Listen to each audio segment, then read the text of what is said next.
Boa tarde, pessoal. Tudo bem? Obrigado pela atenção de vocês. Eu quero trazer uma palavra, acreditando eu, profética nesse momento e em todos os momentos, cuidando daqueles nossos do grupo de risco, vencendo a pandemia, em nome do Senhor Jesus. Essa semana para a semana que vem, nós teremos grandes vitórias, grandes bênçãos, nossa nação se levantará. Isso é profético, isso vem de Deus. Todos nós estamos orando. Eu acredito que talvez seja o momento de todos repensarmos nosso cristianismo, nossas ações, nossa vida. Você já se arrependeu? Será que nós já nos arrependemos? Será que já observamos que o mundo estava andando de mal a pior, praticando tudo aquilo que gera o mal, ou que cria a maldade, que nos afastava de Deus? Será que nós já percebemos que não somos perfeitos, mas devemos nos aperfeiçoar? Pois é, a gente precisa se voltar para Deus. Pessoal, é sério, à luz da Bíblia, o Messias, o Salvador, breve virá, e não há reencarnação, muito menos purgatório. À luz da Bíblia, eu sei que conforme religiões afins por aí tem de tudo, mas a Bíblia diz: ao homem cabe morrer uma única vez, e depois disso o juízo. Se a gente comparar com João 3,16 e 36, diz que o Todo-Poderoso amou o mundo, então deu o seu Filho, para que todo aquele que nele crê, não pereça, mas tenha vida eterna. Não apenas que crer que Ele é o Filho de Deus, ou crer que Ele morreu na cruz. Não há salvação para aqueles que creem que, mas aqueles que creem nele. Quando eu creio nele, eu sigo a sua palavra. E no versículo 36 diz: porque aquele que tem o Filho tem a vida, mas o que não tem o Filho de Deus não tem a vida eterna, mas sobre ele repousa a ira de Deus. Então, só por esses três textos que eu citei, nós vemos: não há reencarnação, muito menos purgatório. Tudo está em crer no Filho de Deus como nosso suficiente Salvador, Redentor e tudo mais que nós precisamos. Quero deixar isso como introdução. Eu quero pedir que você divulgue o nosso canal, que você procure se aprofundar nas coisas de Deus. Como a Bíblia diz em Apocalipse, não procure ficar se aprofundando nas coisas ocultas do diabo, você vai se perder, está na Bíblia.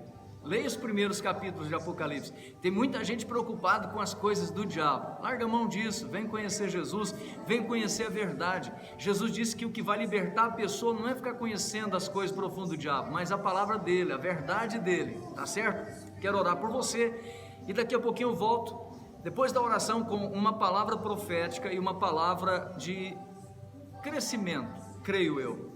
Pai, abençoe os que nos acompanham pelo canal, no YouTube, no Facebook ou no Instagram. Que a tua bondade e misericórdia seja sobre todos eles, meu Deus. Espírito Santo, em nome do Senhor Jesus, me ajuda a transmitir o que o Senhor me deu no coração e ao mesmo tempo envia a tua unção, Pai. Diz a Bíblia que as pessoas criam, faziam o possível para que pelo menos aonde Pedro passava, a sombra dele as alcançasse. Eu estendo minha mão sobre os que nos acompanham agora e repreendo toda enfermidade, não só do corpo, mas também da mente e da alma. Declaro o governo do Espírito Santo e em nome do Senhor Jesus uma atitude de fé em sua vida. Amém e amém. Bom, para você que tem acompanhado as nossas ministrações, nossas palavras, vamos chamar de escola, né? de Bíblia, vamos caminhando. Você pode enviar suas mensagens, escolha um tema, vamos estar juntos para crescer em Deus. Hoje eu quero falar com vocês a respeito da atitude de vigilância que nós temos que ter. Sabe, todos nós precisamos estar vigilantes em todos os momentos, nesse agora de pandemia ou em qualquer outro, porque as pandemias, elas não são só físicas ou virais, mas elas estão por todos os lados. Morrem pessoas todos os dias e nascem pessoas todos os dias. Nós temos que tomar uma atitude contra toda a ação que é maligna, tanto por meio dos homens quanto por meio dos seres espirituais. A gente tem que estar atento. E um antídoto para a gente se levantar agora e não aceitar as más notícias, o terror ou a arrogância de alguns que tentam introduzir em nossas mentes a força, o medo e o distúrbio. Um dos antídotos é a confiança em Deus. A palavra vem dizendo para nós que nós precisamos lançar sobre Ele toda a ansiedade, todas as preocupações. E eu quero dizer para você, dentro desses textos que nós vamos ler, que você e eu, nós somos os responsáveis por abrir a porta ou fechar a porta.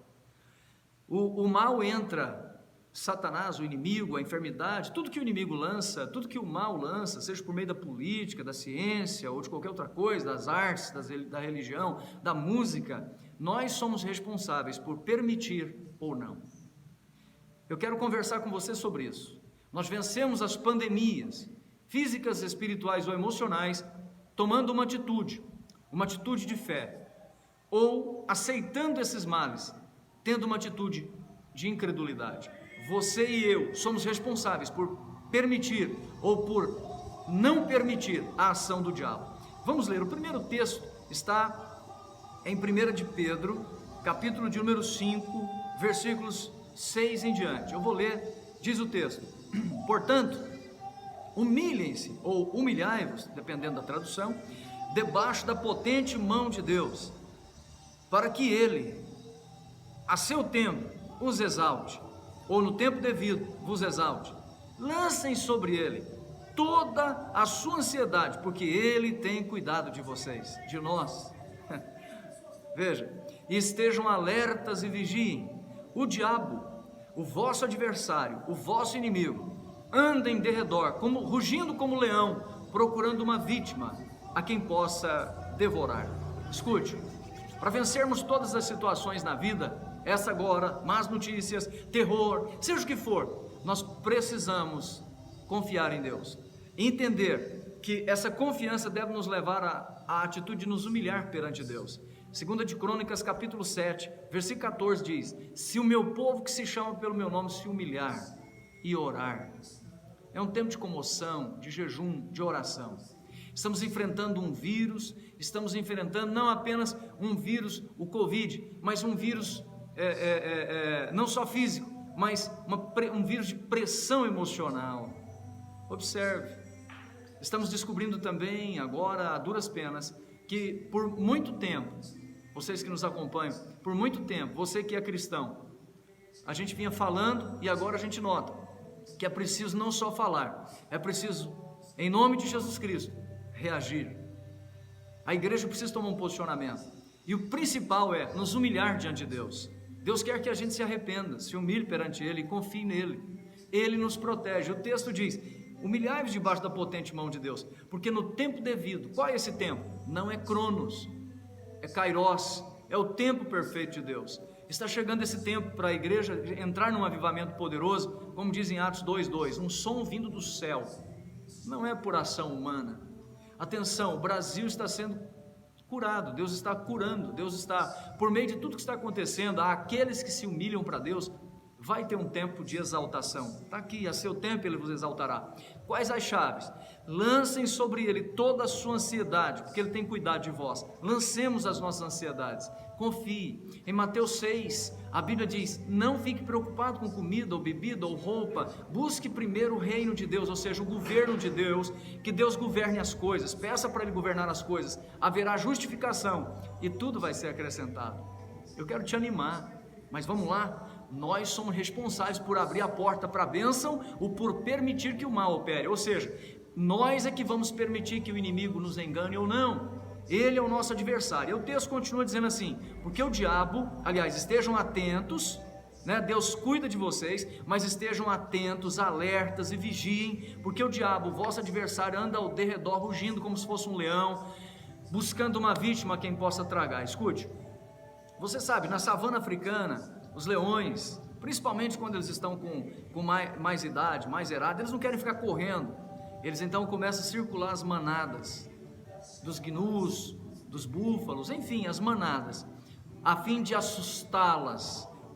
A má notícia, o terror, ele quer lançar ali, né, as suas setas, as suas notícias ruins, e a gente vê isso hoje por meio das artes, como cinema, música, telenovelas, noticiário. A gente vê a cultura, está tendo um movimento de aculturação, né?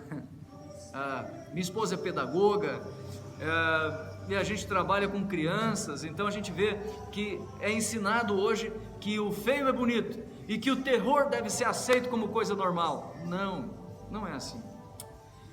Ele disse, ó, vigia o diabo, vosso adversário. O diabo não é adversário de Deus, ele é adversário meu, seu, adversário da igreja. Nós temos que encarar isso. Ele anda rugindo. O que ele faz? Ele lança o medo para que aqueles que são vítimas de um acidente, de percurso na vida, às vezes com as emoções fragilizadas, não é? Como lá naquelas manadas na savana africana, os que estão feridos vão ficando para trás, e são esses que ele ataca. Não seja vítima desse sistema.